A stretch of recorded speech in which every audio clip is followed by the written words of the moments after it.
mode. Hello everyone, good afternoon, and welcome to today's webcast. My name is Christine Dursey. I'm the Executive Director of APA Ohio and the Vice Chair of the New Urbanism Division. I will be the moderator for today's webcast.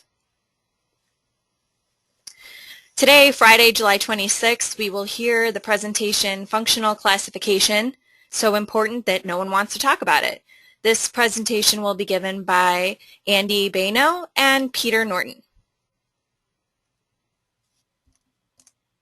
For technical help, For technical help during this webcast, type your questions in the chat box found in the webinar toolbar to the right of your screen, or just call the 1-800 number that is shown.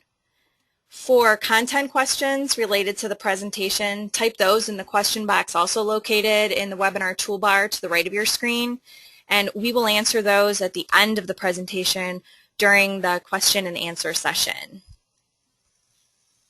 On your screen is a list of the sponsoring chapters and divisions. I would like to thank all of those participating sponsors for making these webcasts possible. Today's webcast in particular is sponsored by the New Urbanism Division. For more information on this division and how to become a member, visit planning.org/division/newurbanism, or feel free to email me at cdursey@dbheart.com. And to learn more about all the divisions, visit planning.org/divisions.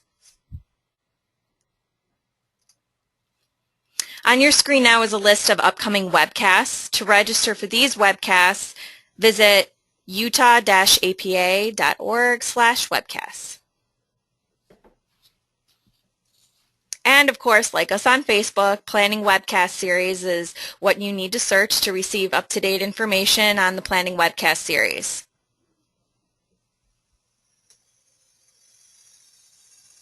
To log your CM credits for attending today's webcast, visit planning.org/CM. Select today's date, July 26th, and then select today's webcast, Functional Classification. And this webcast is available for 1.5 CM credits. And we're recording today's webcast, and it'll be available on our YouTube channel later today. Just search Planning Webcasts on YouTube. And a PDF of the PowerPoint is available upon request. And it looks like a bunch of people are having trouble seeing the screen. Let's see. Can we get a few people type in and tell me if they can see the screen? I just refreshed. Ah, there it goes. Okay, I'm not sure what happened. I apologize everyone. This is my first time doing this. I just clicked refresh. I don't know anything about computers. Okay, I hear laughing. Let's go ahead and present today's speakers and begin this webcast presentation. And like I said, this is going to be available on YouTube and also as a PDF if requested. So if you didn't see any of these previous slides and want the information, you will be able to get it. Okay, Andy Bayno. Andy's passion is helping people plan and design transportation systems that are appropriately scaled for active human living. Whether you walk, ride a bike, operate a rickshaw, drive a car, ride a bus, or drive a truck, safe and convenient mobility is important. One of Andy's primary goals in his work is that end users, people, can move around efficiently and safely regardless of their mode of travel. He frequently speaks at regional and national forums, connecting transportation infrastructure to livability and context-sensitive solutions. And he hosts the Urbanism Speakeasy podcast and contributes to several urbanism magazines and blogs. He is a member of the American Institute of Certified Planners. Our second presenter is Peter Norton. Peter's book, Fighting Traffic, The Dawn of the Motor Age in the American City, contends that the motor age came to the city only after a tumultuous struggle between pedestrians, parents, auto clubs, street railways, and other groups that competed over different ideas about what streets are for. His article, Street Rivals, Jaywalking and the Invention of the Motor Age Street, won the Usher Prize of the Society for the History of Technology for the best scholarly work published during the preceding 3 years under the auspices of the Society. I will now turn the presentation over to Andy and Peter so we can get started, and hopefully it works.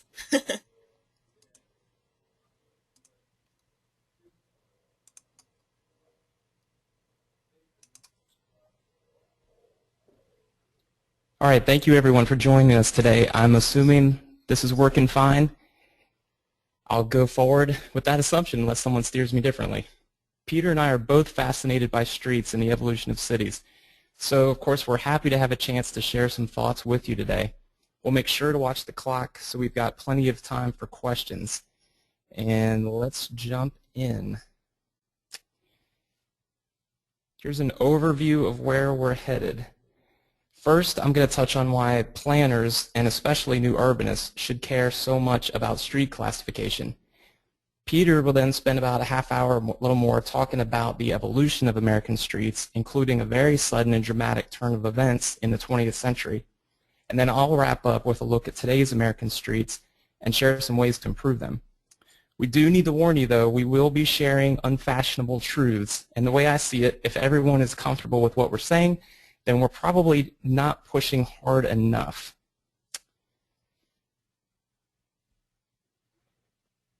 Let me find, apparently my slides don't want to cooperate.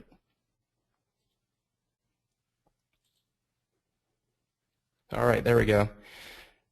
Functional class is a way that traffic engineers and road designers group streets according to the type of traffic that they serve and the degree of access that's expected to adjacent land uses. Here's a chart that illustrates the classification. You've probably seen this before. You'll find it or something very similar in most road design manuals. Now, as you move to the left, there's an expectation that vehicle mobility, think speed, is the most important, and there will be very little access to properties. And that makes sense if you picture driving on I-95 or I-10, any interstate near you. Now, moving to the right, it's the opposite. You expect to see a lot of driveways and intersections, and vehicles probably won't be driving as fast. It's basically a filing system. Think of each class type as having its own drawer. You open up the collector drawer and you find Main Street, Broad Street, Springfield Drive, and so on. It's important to know that a street's classification is one of the first steps in a design project. So if you're studying a particular corridor, you're thinking about a road widening or a road diet, functional class will be on the table. Now, usually it's a process that only engineers are allowed to tinker with, but really it's a planning tool. So as we go through this presentation, keep in mind that as planners and urbanists, you should play an active role in the interpretation of your community streets. Our culture is full of institutional pressure to be like everyone else. If conformity doesn't happen naturally, we'll find ways to force it. Albert Einstein said, "The problems we have created cannot be solved with the same thinking that created them." And an agent of change has to be a nonconformist. That's why the boy in this picture and Albert Einstein are so relevant to creating better streets. If we were to produce a film about this topic, it might be something like this. For years now, the Federal Highway Administration has been advocating flexible design standards. And yet, typical transportation engineering in the U.S. has remained very rigid. We've lost the idea of engineering judgment. Engineers have been trained to follow guidebooks as if the guides were laws instead of guides. They've been trained that their common sense shouldn't get in the way of a sacred green book. And as planners, we've been trained not to question engineering authority or to challenge basic assumptions of street design. I'm suggesting we question everything. That's not to say that every design assumption is terrible, but many of them are. The group that controls the assumptions will probably get the result they want. When you try to learn the origin story for specific transportation design habits, you'll be amazed at what you find. Maybe some of you have already done this. Why are my local streets just as wide as the major arterials, you ask? Well, because we've always done this, they might say. That's not scientific reasoning, it's folklore engineering. So why do we get fired up about this? Well, because now we're suffering through unintended negative consequences. The street that should be narrow and posted at 25 miles per hour in your community is a high-speed barrier to livability. The real-world physical impacts of folklore engineering are contrary to the overall purpose of new urban planning. Here's another film that I'm thinking about greenlighting. Now, just in case you think I'm exaggerating, take a look at this picture. This is how we connect land use and transportation in the U.S. This street could be almost anywhere. You probably have streets near this, but like this near you. Here's another one. A local street that has nothing to do with livability or urban character.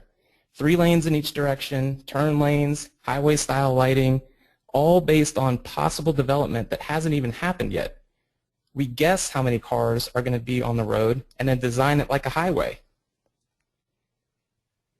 It wasn't always like this. Our streets were not always desolate wastelands.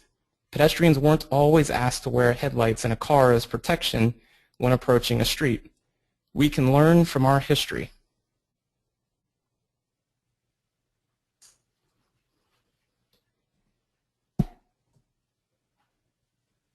Thank you, Andy.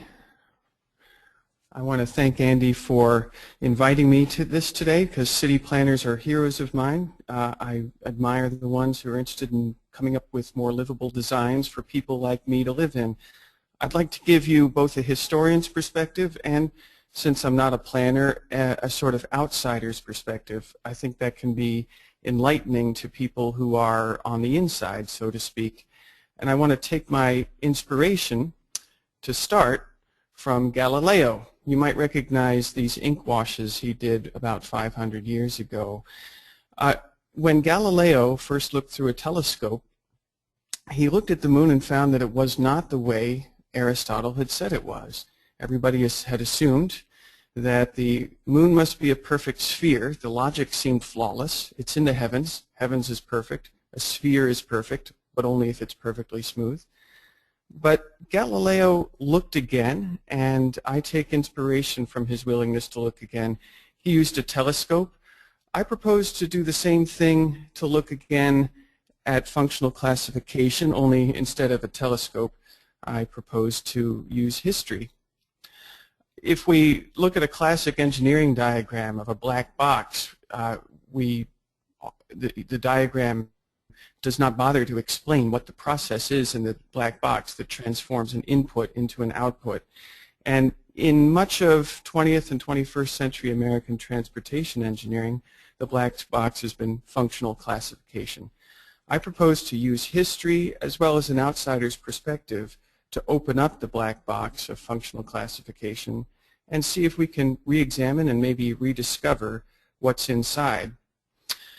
I think in the highest level terms, what we're doing today, or what Andy and I are doing today, is asking, does this make sense? And it really depends on your perspective. I mean, to me as an outsider, this is a rather bizarre solution to a transportation problem.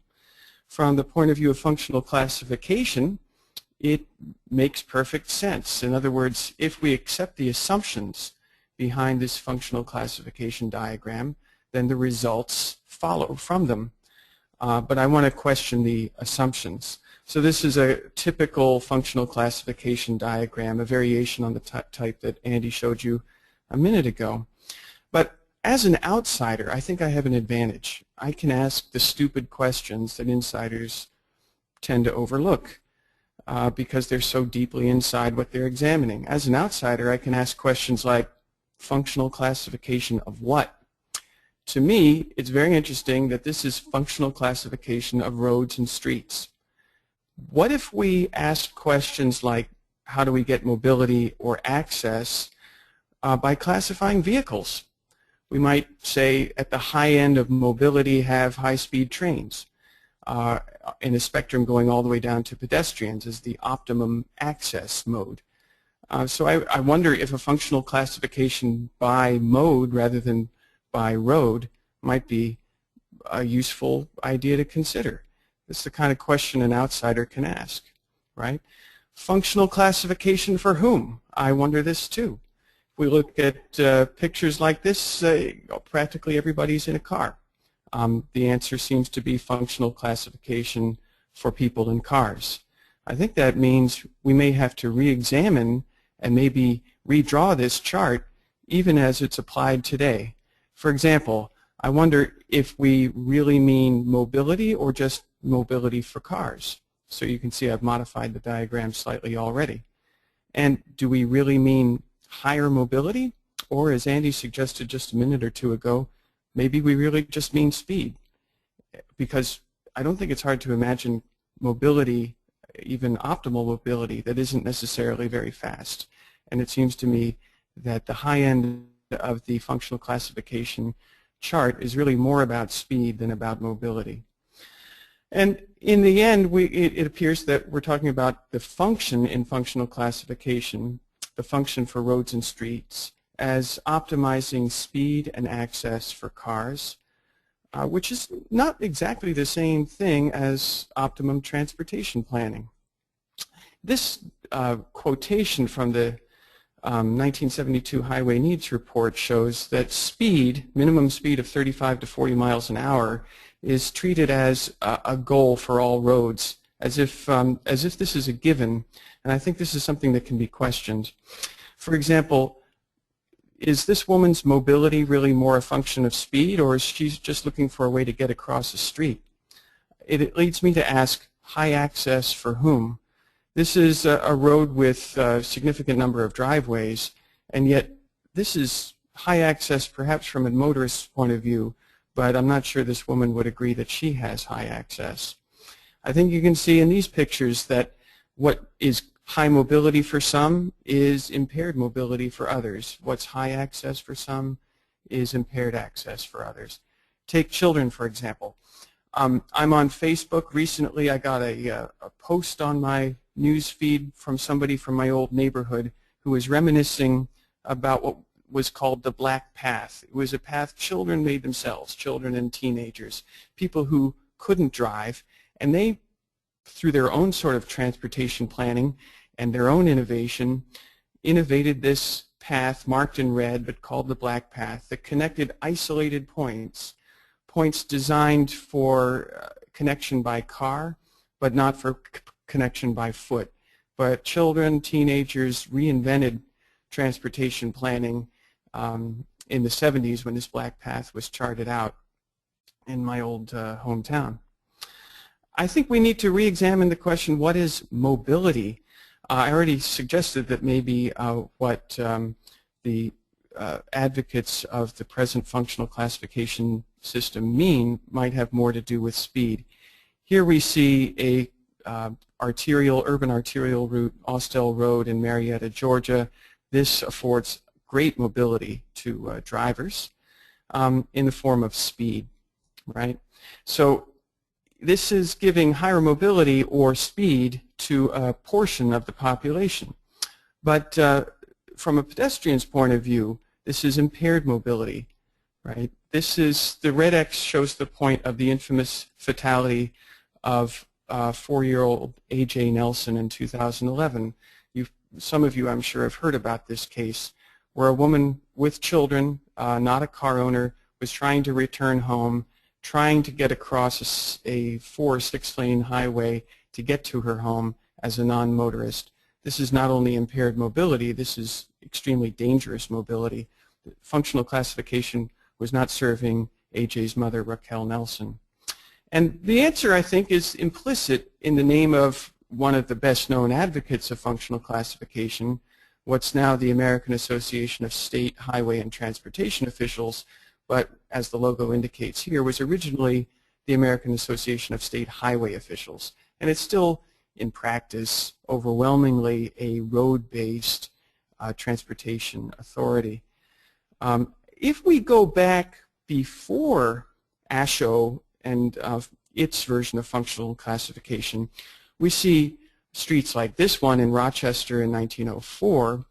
Now, according to the official story, this is a street with no functional classification. It would be regarded as chaotic by our standards today, as suboptimal in every respect, and there is an appearance of chaos about it. But I would suggest to you that in this picture we actually see functional classification, not according to the standards of the prescribed functional classification diagram that Andy and I showed you, but rather according to different criteria. We see very high access by pedestrians. I think you might say that this is functional classification not from a motorist's point of view, like the kind that we're familiar with mostly, but rather functional classification from a pedestrian's point of view. If they want mobility or speed, they can go to the center of the street and take a streetcar. If they want access, they can go to the sidewalk and have access that way. If they want something in between, they can use the road space in between.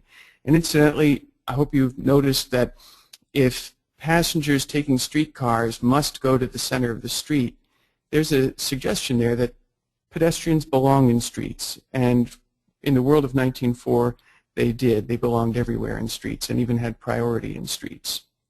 So I ask if we should reconsider, is this really low mobility, or is it a different kind of high mobility? Is it really just low speed with high mobility, a category that can't exist in the present functional classification scheme? But perhaps it should, if we really want to re-examine this, as Andy invited us all to do. Here's Boston, 1904, and I ask the same questions of this. Is this an absence of functional classification, or is it simply an unfamiliar to us now form of functional classification? I have sort of 4 points I'd like to convey to you. Functional classification was not invented by ASHO, which was renamed ASHTO in 1973. And objective research cannot tell us definitively which functions are correct and which are incorrect. These are decisions that citizens ultimately have to make in any free society. And I think it's up to experts to reopen debates in such a way that non-experts can enter in. Objective research can't tell us which classifications to choose. In a free society, we presumably let citizens come up with these decisions, perhaps guided by experts. And history can open the black box of functional classification to disclose alternative classifications, alternative functions, and alternative categories within those classifications. And history is going to be my main technique for doing this. The details are in my book, Fighting Traffic, but I'll give you a sort of quicker look this way. So I asked earlier, does this make sense? In the functional classification that we've had in this country for the last 50 years or so, I think the answer must be yes. It is the justification for this system. But until the middle of the 20th century, certainly before 1930, the answer to this question was an absolute no. This was absurd from the point of view of the experts of as late as the 1920s, when the prevailing traffic engineering wisdom was that you wanted to optimize the use of street space by favoring the spatially efficient modes, at least in cities. So the answer is no, this did not make sense in the 20s. Although it's really in the 20s, I think, that you see this discussion start to change. You can see that manifested in Radburn, New Jersey's town plan. This is a town plan that almost looks like something out of the 70s or 80s or even today. You recognize the sort of access type roads. This is a motor age town plan. Radburn was sold as the town for the motor age. There's an important difference, though. There were pedestrian and bicycle paths that connected people such that they did not have to come up with the black path that I mentioned earlier on my Facebook post. It's in the 20s, though, that you do see a new definition, a new proposal for how cities should be planned, and the justification falls under many headings. Put them all together and they add up to the claim that it's a motor age, and in the motor age we need new ways to move people around. You see that manifested exquisitely here in 1929. This is New Jersey, right across the Arthur Kill from Staten Island.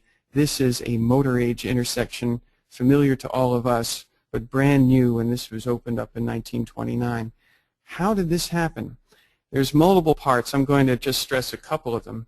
One is there was money for this now in the 20s. Road structures like this were expensive.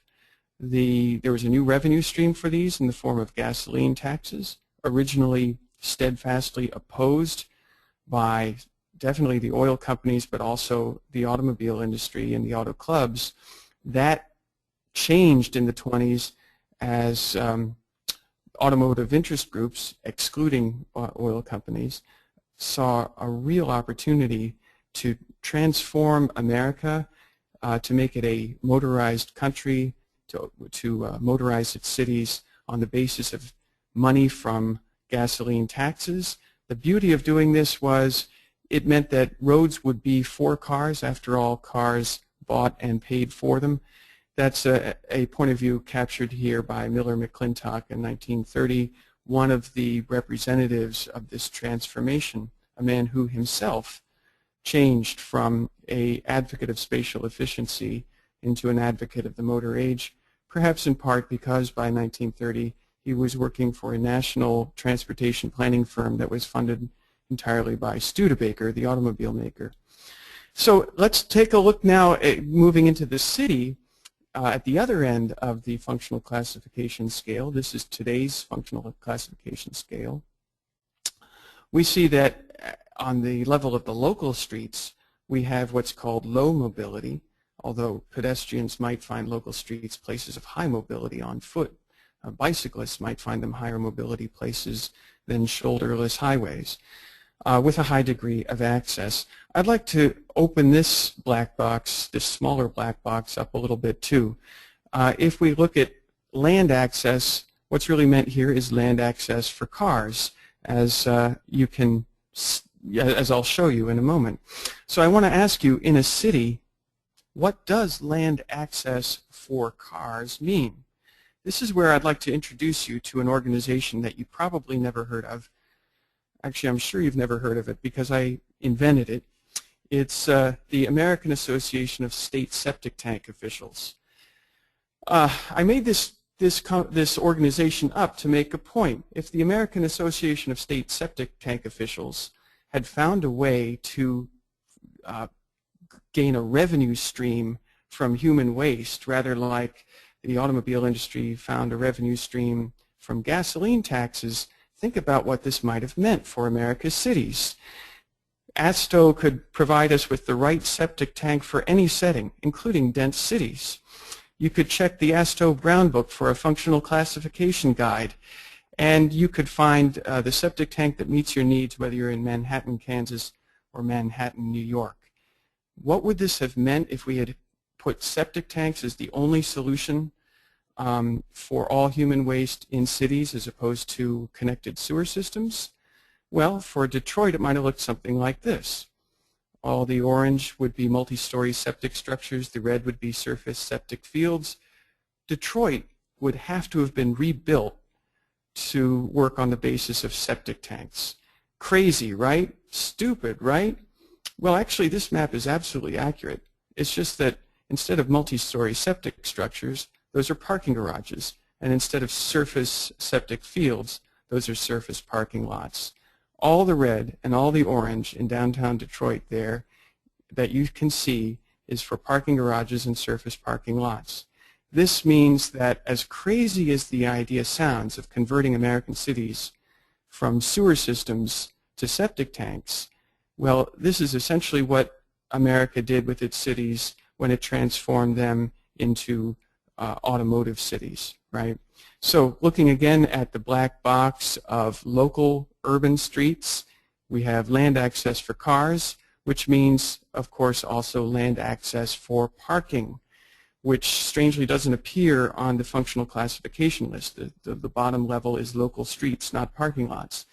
I don't think that makes sense because you can't have cars working without a place to park them.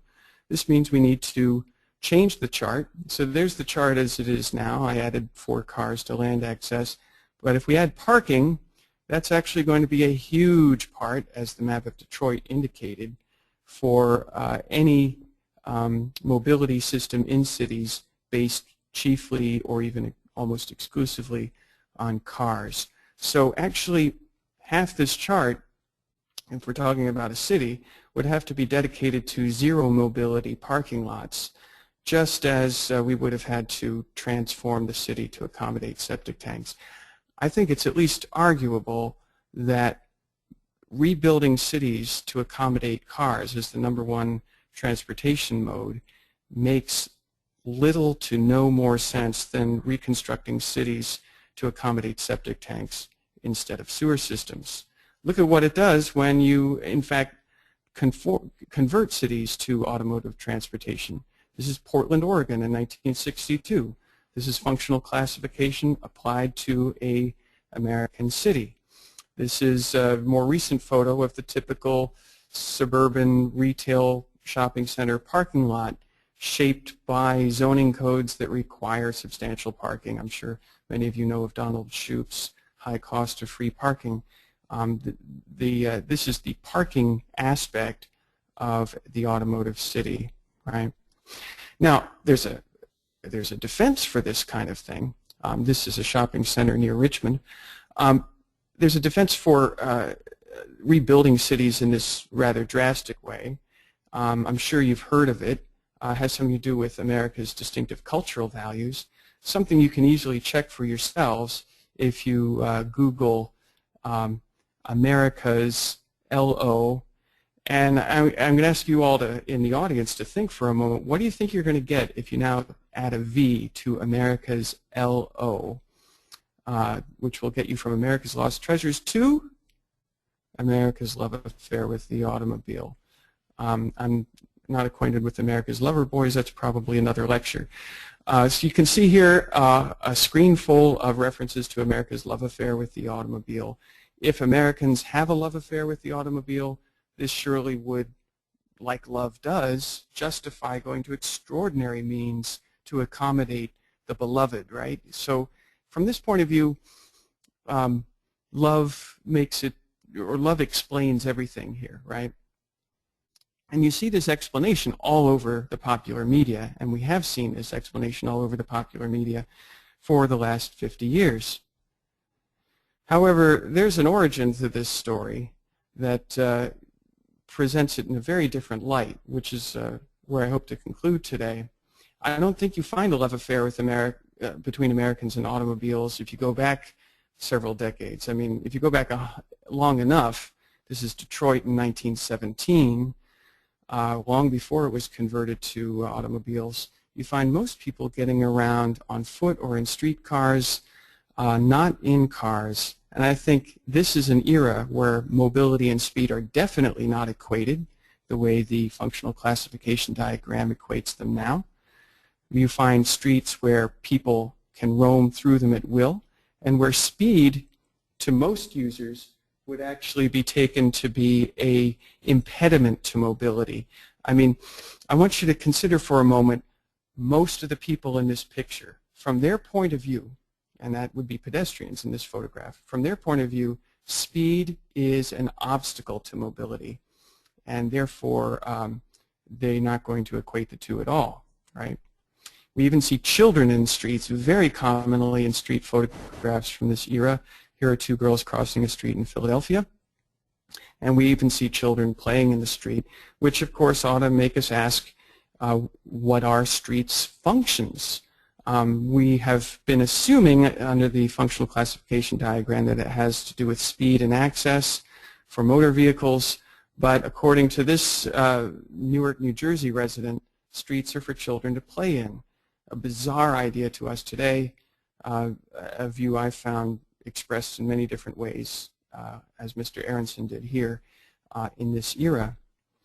This is an era where the automobile comes as a kind of a menace. All of the pedestrians in this picture who want to take a streetcar have to cross the pavement to get to the center of the street. They're meant to do that. That's why the streetcars are in the center of the street. They are not jaywalkers, but this car is a menace to them. This is when, in this era, you start to see a question that I think is at the root of this whole problem, which is the question, who belongs in the street? From today's point of view, pedestrians in the street like that don't belong. From the point of view of this photograph taken in Washington, D.C. in 1917, they most definitely do belong. This is an era where you find the question, who belongs in the street, framed in terms of justice, rather than the typical transportation planning language of today. And we find claims of this kind like by a Chicago pedestrian in 1915. We see in this era the justice claims based on the culpability of automobiles for growing numbers of fatalities, as this chart shows. And the character of these fatalities is crucial in cities. I mean, here we see that 3/4 of the deaths due to motor vehicles in Philadelphia in 1928 were pedestrians. And not only were they pedestrians, they were children. Look at the bar for ages 4 to 8 years. That's the longest bar on the chart for a 5-year age bracket. And think about pedestrians and the fact that they belonged in streets. I think you can see how there would be real anger about automobiles and streets, anger captured in the cartoons of the time and in letters to the editor, like Bessie Buckley's. Now, this is actually a very interesting statement because by pleasure traffic, she means automobiles. Now we think of the automobile as a necessity. So the contest over who belongs in the street depends in part on who we can show has actual business being in the street. And by calling automobiles pleasure traffic, Bessie Buckley is questioning their legitimacy in the street. Interestingly, though, if we asked are streets for motor vehicle traffic alone today, the answer would be an easy yes, right? This is not the answer of the 20s, where we see the automobile depicted over and over again as the slayer of innocence. And the blame, as you can see in this poster, you who drive are responsible. The blame and the responsibility is directed at the pedestrian. Safety campaigns of the time portray child fatalities, as in this case, and the children were memorialized, as in Baltimore in 1922. That's the mayor speaking at a monument to children killed in traffic accidents. St. Louis, same thing, 1923. This is an indication that these child victims are not regarded as the victims of careless parenting. There would be no public memorial in that case, but rather as the victims of a publicly a responsibility for which public authorities were responsible, namely automobiles. The response is totally contrary to what we would tend to have today. In other words, we would tend to find ways to make speed safe, keep children out of the street. That's not the point of view of this era, where speed is equated with danger, right? So speed is actually treated as a bad thing to be stopped, not as something to be made possible. That would have to change before you could have the motor age in the American city. Excuse me. You also see pedestrians presented sympathetically. These pedestrians are shown as the innocent victims of reckless youths who are cutting them off. And the solution is amazing and has gotten no attention from anybody. The solution was not to accommodate wide radius turns, as we've had for most of the 20th and now the 21st century, but actually to require motorists who were making a left-hand turn to round a center point, with the explicit reasoning being that this would slow vehicles down. And by slowing vehicles down, you protect legitimate street users, namely pedestrians, who were regarded as having a more important claim to the street than motor vehicles. These are statements in the newspapers of the era that show that the blame belongs to the automobile. Therefore, it's the automobile that will have to bear the burden of the solution, even if that means impairing the motor car's efficiency. We see, for example, in Cincinnati, a referendum to require automobiles to be equipped with speed governors that would limit them to 25 miles an hour. This got 7,000 signatures on a petition at that time. And you see that this becomes the rallying cry for people who want a future for cars in cities to organize to stop it. So this ad was a tiny little ad, maybe an inch tall, in the Cincinnati Enquirer.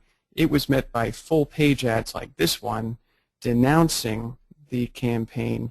And in the aftermath of this proposal, automobile interest groups locally and before long nationally began to organize to redefine what streets are for, redefine them as places for motor vehicles. This is a headline from Automotive Industries, a trade journal for automotive interest groups, that says, in effect, we, the auto industry, need to get control of this issue if we want to have a future in cities. We see automobile clubs, like this is from the Ohio Automobile Club, that say we have to solve this problem not by restricting the automobile, but by restricting somebody else, namely people, rather than machines. This is an early variation on the famous NRA slogan, which puts the responsibility on people and not the machines that they use. The reckless driver is to be singled out as the bearer of responsibility for this. And pedestrians are going to have to bear responsibility as well if automotive interest groups, who often call themselves motordom, were going to succeed in having a future in the American city street. So how do you get streets to be places just for cars and not for pedestrians? If you recall Bessie Buckley's question, the answer has to be streets were made for vehicles to run upon, as a Chicago Motor Club president is contending. Hardly anybody would have agreed with him then. Now everybody does. Something had to change. People had to learn to follow crosswalks. Nobody's following them in this picture. They have to be educated, therefore, as George Graham, an auto manufacturer, figured out. How do you educate them? Well, this is public relations, not sort of college-level stuff. And therefore, campaigns, public relations campaigns, in the style of the new field of public relations that was being innovated at this time by people like Edward Bernays and Ivy Lee, were actually recruited Boy Scouts to hand out cards like these to pedestrians who were walking the way they had always walked in streets before. These pedestrians didn't know they were jaywalking. One way you can tell that is that all of these cards that Boy Scouts handed to jaywalking pedestrians explained what jaywalking was. The goal was to bring ridicule to pedestrians who are using streets, or what Hardy here calls education. But this was more frankly called ridicule by E.B. Lefferts of the Automobile Club of Southern California, because this was a public relations man who knew that psychology is more effective than, say, laws at changing behavior. So applied psychology is the technique here, and the jaywalking campaigns were a success. That's not to say that jaywalking ceased, of course not by any means, but by 1930, most people thought there was such a thing as jaywalking, when just a decade earlier, 15 years maybe, it was practically unknown. You even see clowns ridiculing jaywalkers, as these are. This clown is actually being rear-ended by a Model T repeatedly. The important thing in this picture also is the audience that's watching and laughing, and thereby taking in the message that they should never want to be jaywalkers or will be as ridiculous as this man. The Automobile Club of Southern California succeeded in getting an anti-jaywalking ordinance through Los Angeles City Council in 1924, and they had this sign put up at their own expense, the Auto Club's expense, and by 1924 the word is actually in an American dictionary for the very first time ever, and this is the first definition of the word to appear in a dictionary. There was some backlash from pedestrians. This one says we ought to condemn J drivers as well. This cartoon makes the same case, condemning motorists of exercising right of might over the pavement. But clearly this backlash didn't go nearly as far. The automobile interest groups, or motordom, would also have to change children's minds. You'll recall that they were the #1 victims, and of course they're also the most emotionally potent kind of victim that you could have of automobiles. Therefore, children have to be taught to stay out of streets. Automobile Club of Southern California had children make posters with preconceived slogans on them, and the children would illustrate them, like this one, and also put out more official-looking stuff like this coloring book page, where in going from the colored picture to the one the child was supposed to color in, using the top picture as a model, every time their eyes passed from the top picture to the bottom picture, the child's eyes would read, "The street is dangerous," and "The street is for autos. Stay out of it." Right? Safety patrols are part of the story. The original safety patrols like this one actually stopped traffic. Automobile clubs took these over, like Charles Hayes's Chicago Motor Club, in an effort to transform the safety campaigns that had been emotional before into something more sanitary, something more along the lines of public relations. And automobile clubs, ultimately AAA, took over the safety patrols in the late 20s and taught children that streets are for cars. as these posters indicate. Engineers have a picture in this too. I don't mean to exclude them, but their role was very different from what it is today. They were people like Miller McClintock originally were advocating spatial efficiency, hardly favorable for cars in city traffic, as we can see in these statements by traffic engineers of the time. They believed they could get more efficient use of street space by actually restricting automobiles. This is when we see, for example, the first traffic signal light coordination. This is a sort of software for the 20s. The lines represent green lights of travel for cars. This is efficiency, thereby increasing traffic capacity, delivering results like this. State Street in Chicago before coordinated signals and a parking ban. Now there's a parking ban and coordinated signals. The parking ban indicates the point of view that if you can reduce the number of cars, you can get better traffic conditions rather than, say, building more roads. Street railways are part of this too. They contend that they can deliver better efficiency if you put people in streetcars instead of in automobiles, as these ads indicate. This is a threat to the people who want a future for cars in cities, and the proposal, therefore, is a radical reconception of what the city street is for. You can see that in the classic design of the cloverleaf interchange, and the framework for justifying this is number one, contentions that this is delivering freedom, that this is what Americans love, that this is free market solution as well as a sort of patriotic solution. That brings us back to the Cloverleaf interchange in 1929. It's in this era that this happens, using gas tax revenues to make it happen. And now we see speed defended and advocated unlike ever before. You may have heard of General Motors' famous Futurama exhibit at the World's Fair of 1939.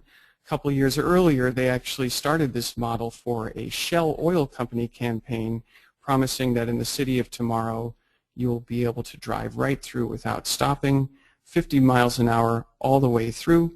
Here we see Miller McClintock and Norman Bell Geddes working together to give us a vision of the future, the city of tomorrow as an automotive city, as we see in the Shell Oil campaign and most famously in the General Motors Futurama exhibit of 1939.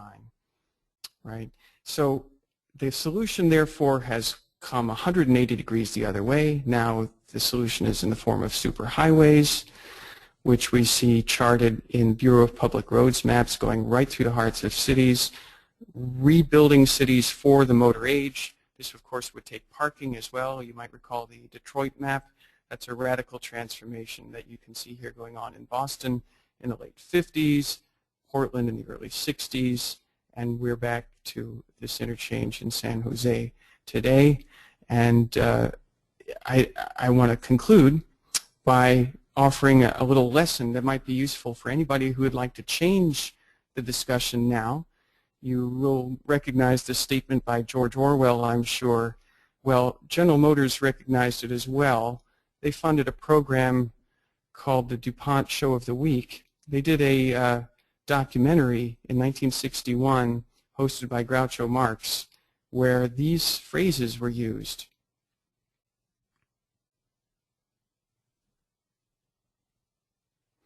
This is the beginning of the love affair with the automobile thesis that I mentioned to you earlier. This is a rewriting of history to justify reconstructing cities for the motor age, to justify the kind of thing that happened in central Detroit with parking garages and surface lots. This shows you that the phrase came almost out of nowhere about that time and has been with us ever since. And that brings us to the world that we have today, a world that I'm suggesting we look at again through the telescope of history as Galileo looked at the moon again with an actual optical telescope. Thank you.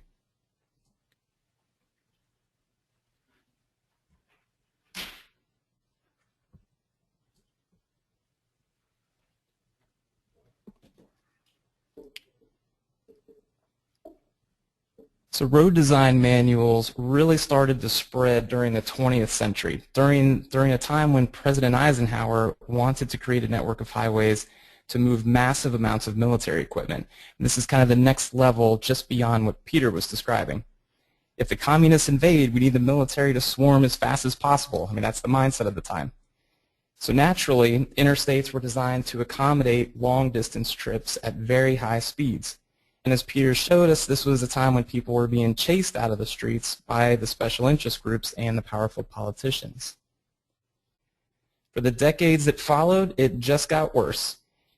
And now we're led to believe that a minimum 45-mile-an-hour design speed and minimum 12-foot wide lanes is a requirement for busy streets, even if the surrounding land uses need more livable, sustainable solutions. So even though we have this filing system, the functional classification, we file all our streets in the highway drawer. The classification should be appropriate to the function of the street. That's how it got the name, right?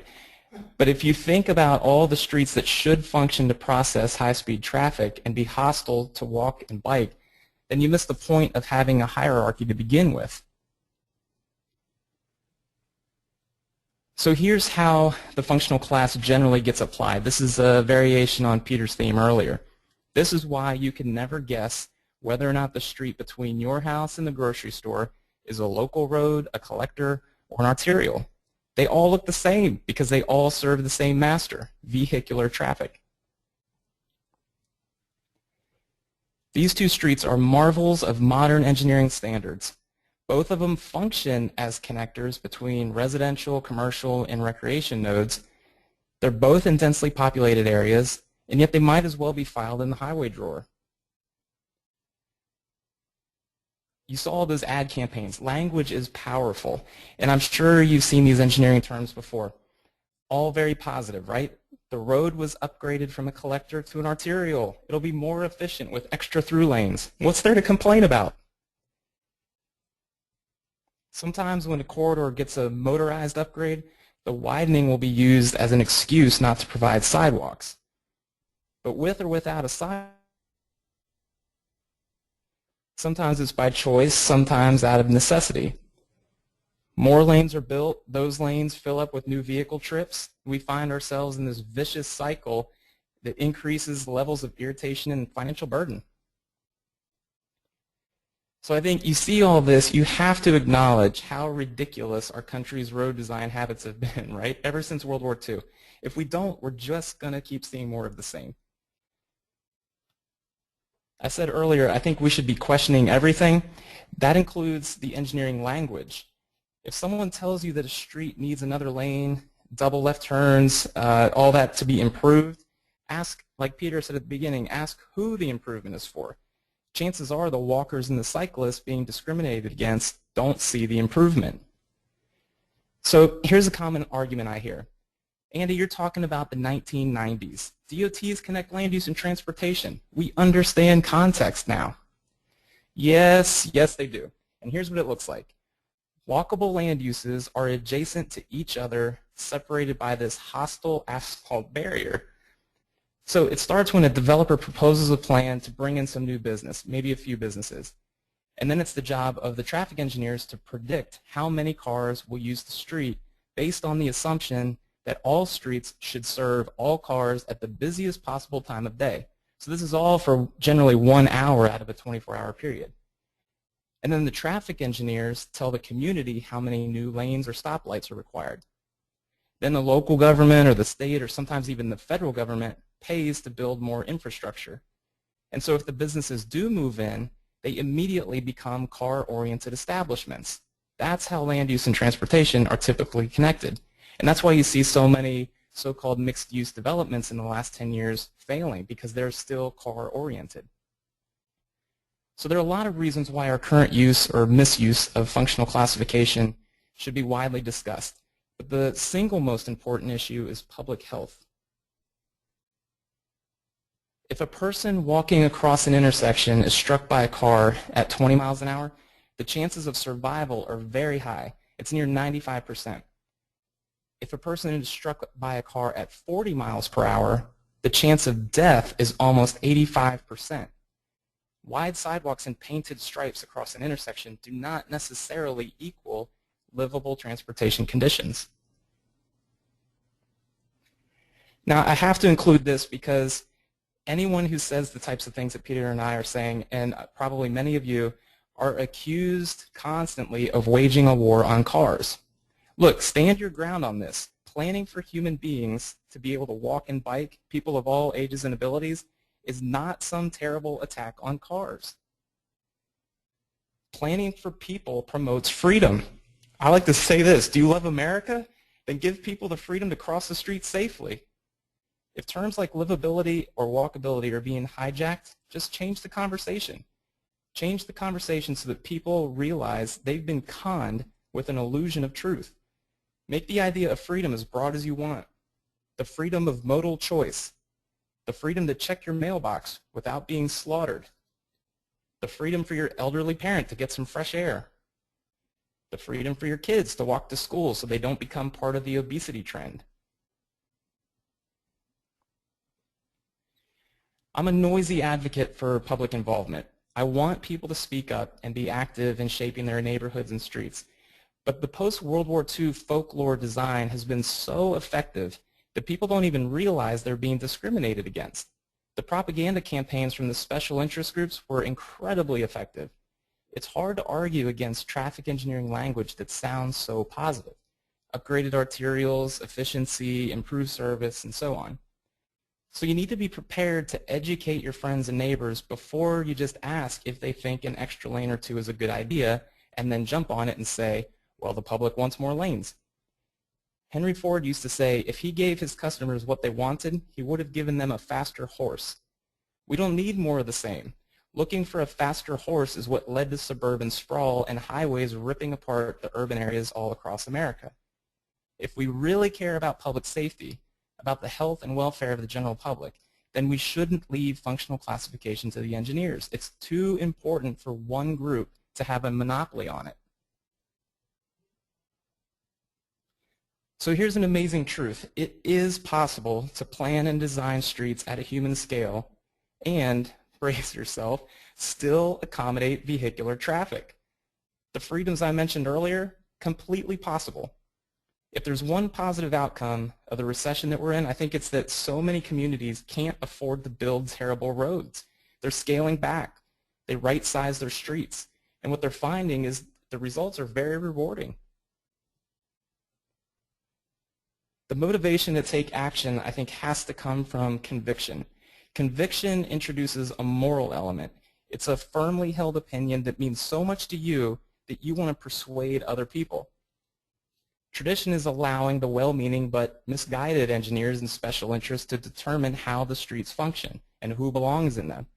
Not all traditions are bad, but when it comes to public street space, many of them are. Convictions about good, safe streets shouldn't make you feel embarrassed. I think that happens all the time to us. We're made to feel lowly. Human scale design is not a radical concept anymore, thanks in large part to the internet. We can get a hold of all these great public domain campaigns that Peter was showing. Roundabouts are just one example of how common sense has been applied by traffic engineers. They fought the idea for years, but once the incredible safety benefits sunk in, DOTs all over the country started to implement roundabout policies. I mean, it's hard to argue with an intersection that can almost completely eliminate fatalities. So think of this, engineers are problem solvers. The best way to become allies with them is to appreciate that skill they offer. Don't tear them down, look at what they're good at. But I can tell you as someone who is trained as a civil engineer, there needs to be some reconditioning. You might stare at these letters and imagine an obscure code. But if the problem solvers are allowed to be flexible, encouraged to be flexible, use some creativity to expand their cone of vision, they'll probably give you some pleasant surprises. Professional engineers are committed to providing safe conditions for the traveling public. So are planners. We should be natural allies. We have the same goal when it comes to moving people from point A to point B. Now I'm going to share a few specific examples from Virginia's Department of Transportation that I hope encourage you. Encourage you in the sense that a DOT can be open-minded and to give you some ideas to share in your state. Transportation efficient land use and design is a project that represents a dramatic shift in the way VDOT connects land use and transportation. It applies academic concepts to the streets. Take a look at the website they've created. You'll be able to reach this later if you can't write it down now, but new urbanists will find areas in need of improvement, but this is still a huge step in the right direction for Virginia. This might be a shock to you, but yes, a state DOT is advocating the conversion of autocentric corridors to the human scale places. These are actual images from VDOT from that guide that they let me share with you all. If any of you were in Chicago for the annual conference, you might have seen the functional classification session that explored this document in much more detail.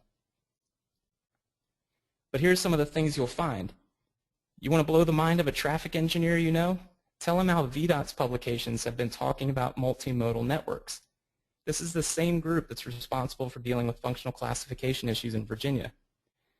Planners talk about walking and biking as the fundamental modes of transport. That's normal for us. Here's a state DOT doing it. They're using positive language to describe walking. Who thought that was possible? Definitely steal this stuff if you're looking for ideas. Here's more. Maybe I should give you a spoiler alert before sharing some of the best parts, but these are all VDOT's policies and guides.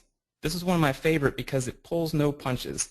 You will accommodate the fundamental modes in every possible stage of a project. And yes, I'm a roundabout salesman. Virginia is not alone when it comes to pro-roundabout policies. There are 30 states, including the District of Columbia, that go on record promoting roundabouts. I wanted to include this as an example because so many states intentionally refuse to build roundabouts on streets filed in the arterial drawer. And that's because, they're statistically the safest form of at-grade intersection that can keep corridors from getting excessively wide. So if you want to tame your arterials, take a look at roundabouts. The Department of Rail and Public Transportation is another Virginia agency. They just recently completed a design guide that has a direct impact on how streets in Virginia are planned and designed. And instead of designing streets based on an arbitrary name in a table, DRPT has developed a transect approach to filing streets. Several years ago, you're probably familiar with Congress for the New Urbanism and ITE, the Institute of Transportation Engineers, getting together. They published the Designing Walkable Urban Thoroughfares. It quickly became a recommended practice by ITE, and now in Virginia, the DRPT is incorporating it into their design guide. So the manual describes how different streets function. It's not just how different volumes of motor vehicles are served. The user is given some clues and rules of thumb for deciding which modes need priority. VDOT plans to update their road design manual this fall, and they're going to incorporate this DRPT multimodal system design guide in there. So if you're an engineer, if you're a road designer, and you want to design a road in Virginia, you're going to see this guide. So time will tell how the engineering community reacts, but in several months this will be on the street. Whether or not the engineers resist common sense, the change is coming, so this is exciting. We'd love to hear if your city or state is doing something similar.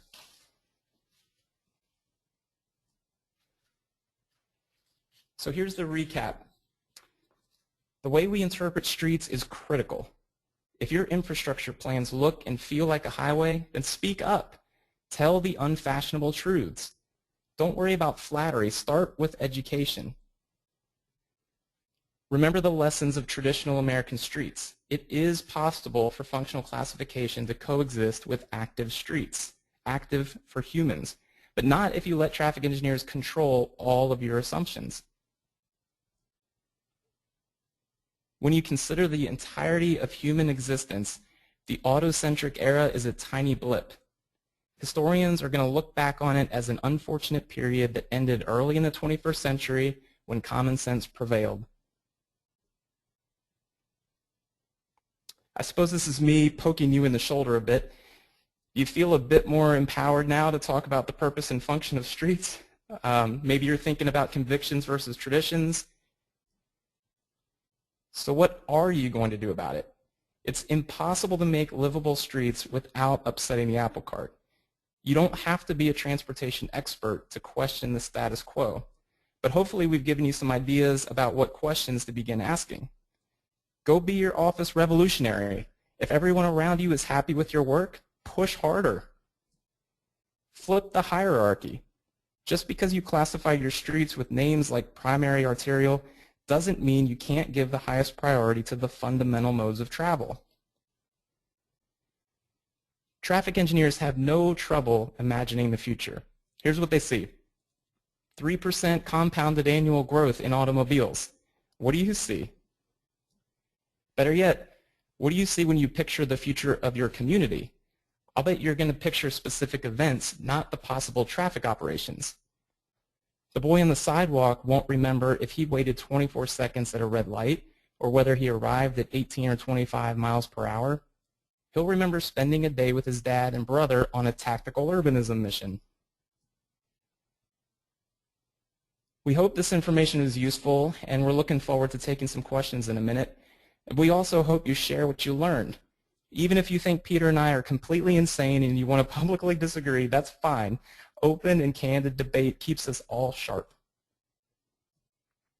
So we'll leave you with this bit of optimism.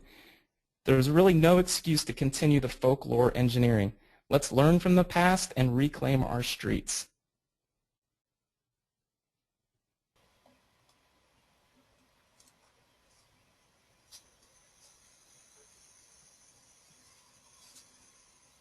Andy and Peter, this was wonderful. Thank you. We have quite a bank of questions, so I'd like to just jump right in if we can. Our first question, the challenge we have here in Florida is that despite our best efforts to complete our streets and propose context-sensitive solutions, 2010 census indicates only 5% of trips are made by non-auto modes. How do we justify expenditure for non-auto modes unless we base our transportation expenditure based on driving versus non-driving population, or some other way of rethinking a way not to put all our transportation eggs in one basket, and through road diets can learn to do more with less of our pavement infrastructure? And this actually was a repeating question. Hot topic. At the beginning of the question, was there, I missed it, was there a context of, are we talking about heavily developed areas? I'm assuming we're talking about places where people are? That's correct. Okay, so I guess my first response would be just simply ask that of yourselves when you're considering which projects to fund. Are there people around?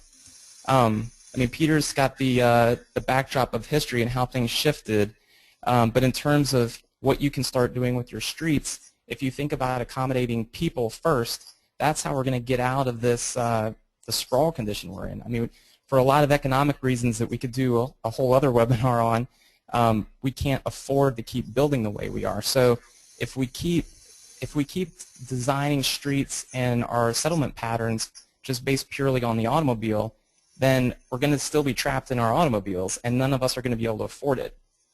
I guess one of those guides, I don't think I had it in here, but the CNU and ITE guide is a great one to begin with. That's one that states like Virginia are starting to incorporate in their design manuals, and more states and cities are taking books like that, not as a very tight prescriptive means of designing every single street, but as a way of reminding people, engineers and planners, that there's a great amount of flexibility built in.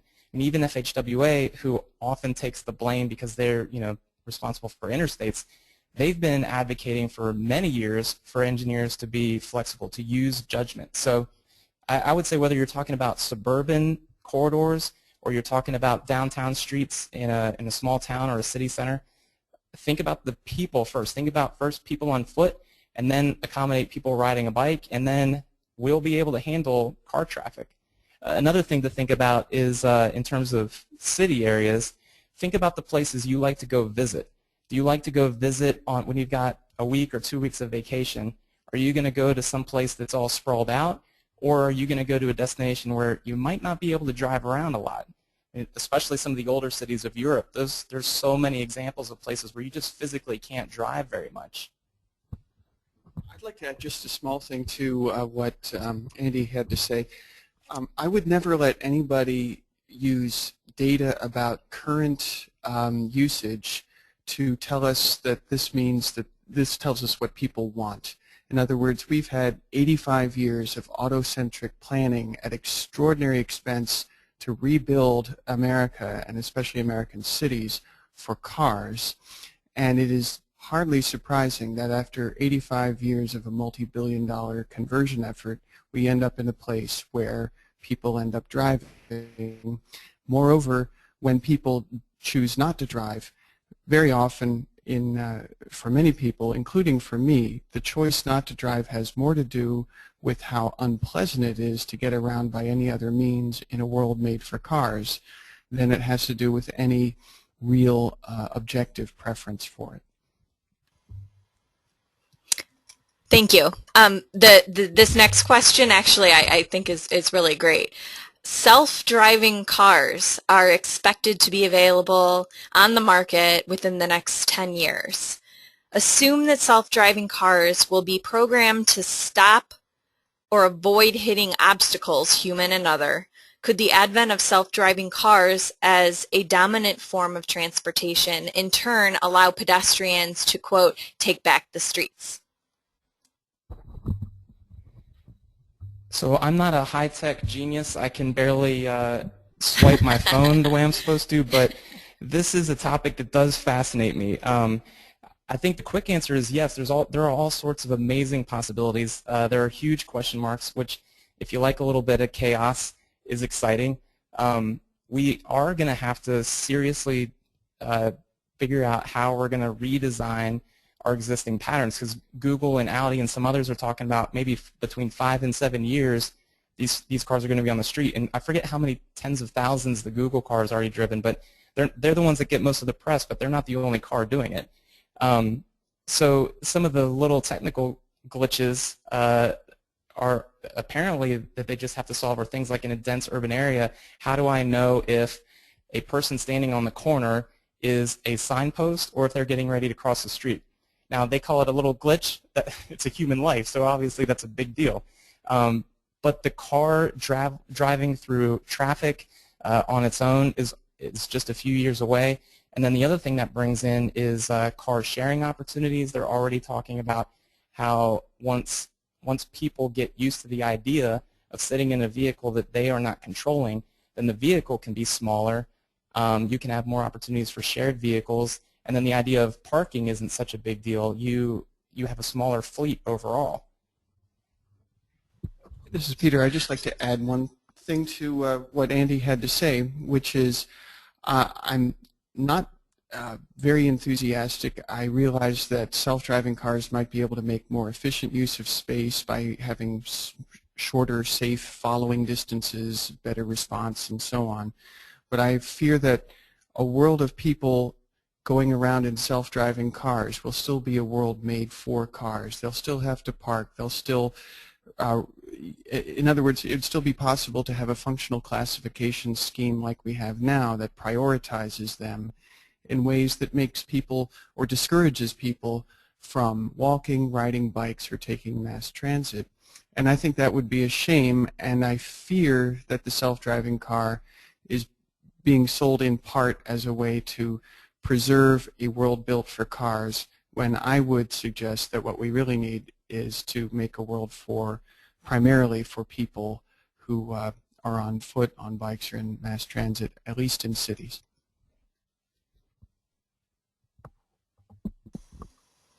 Great. The next question, there were a few people that asked a question similar to this. I've heard that engineers feel immense pressure to conform to, quote, folklore engineering because they risk losing their license or job if they take any risks that don't pan out. Is there reform in the professional engineering needed to further this cause? The short answer is yes. I mean, I guess one easy way to start reforming is for engineers to start using better judgment. I mean, I say common sense lightly, but it's so true. I mean, we have tens of thousands of people dying on highways every single year. So for a long period of time, I think it was 2000 to 2009, we had about 40,000 people die every single year on highways. And so it's not as though the current standards are these amazingly safe places. Probably many people have heard about the recent train tragedy in Spain.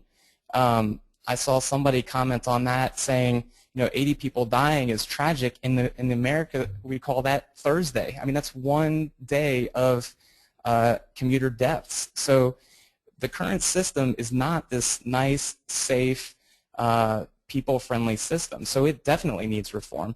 As far as the licensure goes, that sort of thing, that's why FHWA and now AASHTO, CNU, ITE, so many of these organizations are putting together guides. They're trying not to prescribe how every street should look. There are ways of reminding designers that streets don't have to just serve fast-moving cars. And this is especially true. I mean, cities are always a special case because they're a destination. Once you get to a city, you don't need to be speeding through. You've arrived. So you should be able to be on foot and move around freely and that sort of thing. You shouldn't have to worry about crossing mid-block in a city.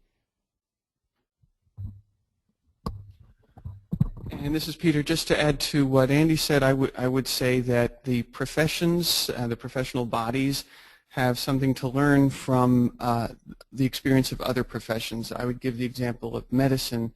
Mainstream medicine was treating people in ways that was turning a lot of patients off. In particular women, but people in general were feeling treated like objectified disease vessels rather than as human beings who needed to be cared for as human beings.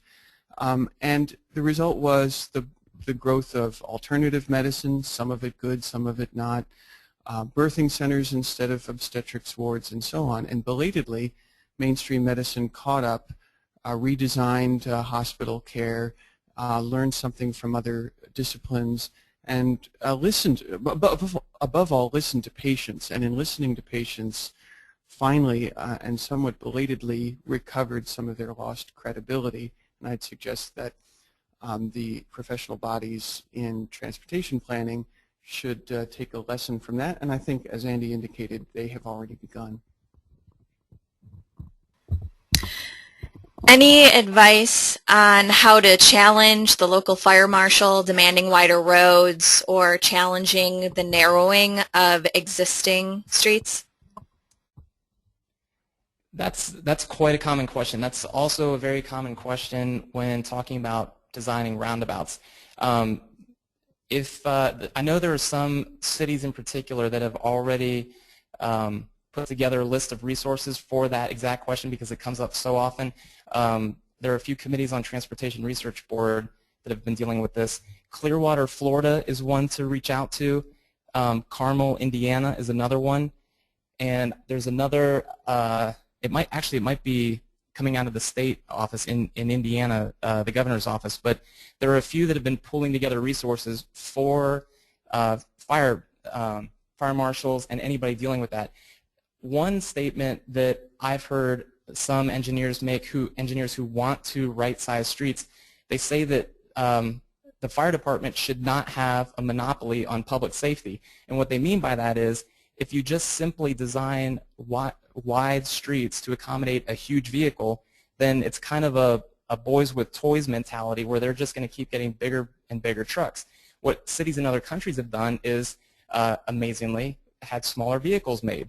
And when you consider that smaller streets mean safer streets, there are fewer times that you actually have to call the fire department. So wouldn't it be great if we had streets that were so safe that the fire department didn't have to drive around them all that often?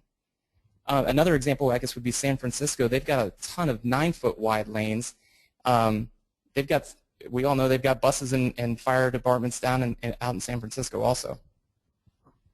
And to join this to the self-driving vehicles thing, why not have, say, 10 self-driving tiny fire trucks instead of one huge one, each with a tank of water on it or whatever, that you could deploy remotely from your laptop in the fire station, and they go and hose down the thing, and although no one of them has very much water, 10 of them can get there, and those 10 are going to get there more quickly because they can navigate around obstacles more easily and so on. And why not build the fire trucks to serve the city instead of build the city to serve the fire trucks? What about the jobs to home disconnect? Mixed use facilities often have a majority of jobs that don't pay enough for that person to live there. The difference between now and back in the day, before cars were the primary mode of transportation, is that many of the pedestrians in those pictures probably lived very close to the place they worked, shopped, and recreated. This may not be the case right now. So there's no fast fix for this, but there are ways that we can begin this. And I guess suburban infill is one of those. There are a lot of examples. In fact, some of the pictures that I had are areas of a city that actually look like the suburbs, where people over the years have been forced to be dependent on their car. The housing developments have been pushed further and further back, and you can trace it back to traffic engineering determining how wide streets had to be, to the point that housing developments were pushed so far back. But people still have to walk. And this is especially true with lower income families. They will still be walking in medians on high-speed roads. They'll be crossing mid-block because the intersections are so wide that they can't possibly safely cross. So we can't just pretend that people aren't still walking. It's just very uncomfortable and very dangerous. So I would say we've got to start somewhere. So why not, since we know what the problem is, let's go ahead and start fixing the problem. Let's start making streets better so that development does more naturally come back closer to jobs.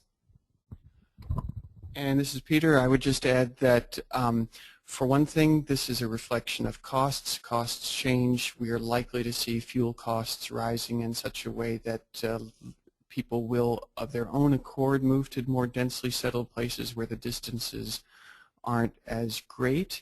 They can do this as a result of a sort of unplanned cost change, or in fact it would be possible to use taxation of motor vehicle fuels as a way to promote the trend.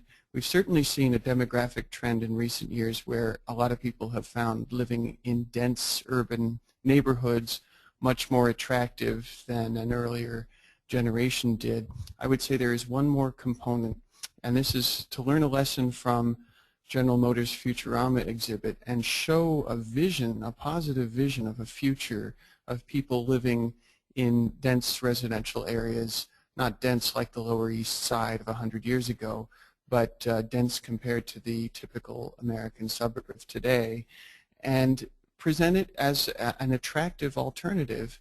And with a little lesson from public relations, I think that could go a long way. This is related to a point that Andy had just made. Which comes first, transportation change or land use change? John says, when I work on a redevelopment project, I am dependent on the existing transportation network and existing commuting patterns. One project does not have the influence to change modal choice, but if I provide the parking people want, I am encouraging further driving.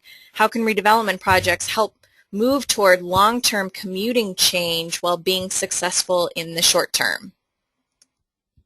This actually gets right back to Peter's point, I think, about public relations. There are some very successful developers now who are seeing amazing progress with their projects, where they really felt convicted that they would make, they thought this is a good development, this clustered area. I'm going to make good money if I do this. It's not a charity case. This is a good development project. And then it ends up, and then they figure the transportation issues will work themselves out. It, of course, always depends on local authorities being supportive. So whether you've got a mayor or if you're talking at the state level, the governor's office, do some research about dense developments, especially from some of the bigger name organizations that have been doing this around the United States. Not necessarily huge size developments, but brands that have been around where they could actually afford to take a chance. And so we can learn some good lessons from them. And then I would say another way of looking at it is if you take a look at FHWA's livability manual, I think it was 2010 that they published this, they give examples of transportation livability, and it's before and after case studies where you can see where basically hearts and minds are changed in the design and political community about what good development can look like. So yes, if you're dealing with a very small, like a corner drugstore project, chances are you're going to get severe pushback about doing a traffic impact study and forecasting traffic and growing traffic and all that sort of thing. But a lot of times it's coming out of a little bit of ignorance. People just don't understand that you can't possibly have that much growth all the time forever. I mean, if that's the case, then we'll never stop widening roads. The only thing I would add, this is Peter, is that there will probably be a change in some of the demands for some of the things that the planner you mentioned is frustrated about. Moreover, I wonder if all the people, all the developers, all the planners who shared that frustration talked to each other, used the web to connect with each other, and organized, if they couldn't use that kind of coordination to propose an alternative model that, and to show it off in such a way that people would demand it and you wouldn't have to give it to them despite them. One last add-on. Have the people asking that question Google guerrilla urbanism or tactical urbanism, things like that, where people on their own are taking the initiative to do some small-scale projects, and then it ends up being so successful that the local politicians have no choice but to support and then endorse it. I guess going along with that, and this will unfortunately have to be our last question, how do we get around the, quote, we can't afford to consider that response in the immediate time frame? Maybe I'm misunderstanding the question, but I don't know how we can afford to do what we're doing today. We're in an incredible financial mess, especially in our country, but partly because we've been just designing for the automobile. So, you know, so many people just can't afford to live in the places they want to live or live close to where they work because they have to find a house that's 18 miles from where they work, and they have to. They're stuck in their car. They're slaves to their car. It's not about, right now we've been spending all this money on infrastructure, and what we've done is gone into incredible debt for transportation infrastructure, and at the same time we're bankrupting ourselves. So I would say from the financial argument, all the positive arguments about good financial sense are on the side of compact, livable solutions. I'd like to add that to emphasize Andy's point, it really helps to see what that looks like. And I would recommend that audience members who don't know about this try just Googling or typing into YouTube Hovenring, H-O-V-E-N-R-I-N-G. It is a beautiful work of infrastructure that accommodates far more travelers than your average grade-separated interchange, which is exactly what it is, but it costs a fraction of what any grade-separated interchange in the United States costs because this is in the Netherlands, and this grade-separated interchange, which is a work of art, serves only bicyclists. And in so doing, it takes people off the road so that you don't have to go to the incredible expense of widening the highway or introducing grade-separated interchanges for automobiles. And it is a prestige work that's also functional and cost-effective, and an example of how, as Andy said, we can't afford to keep what we're still doing right now.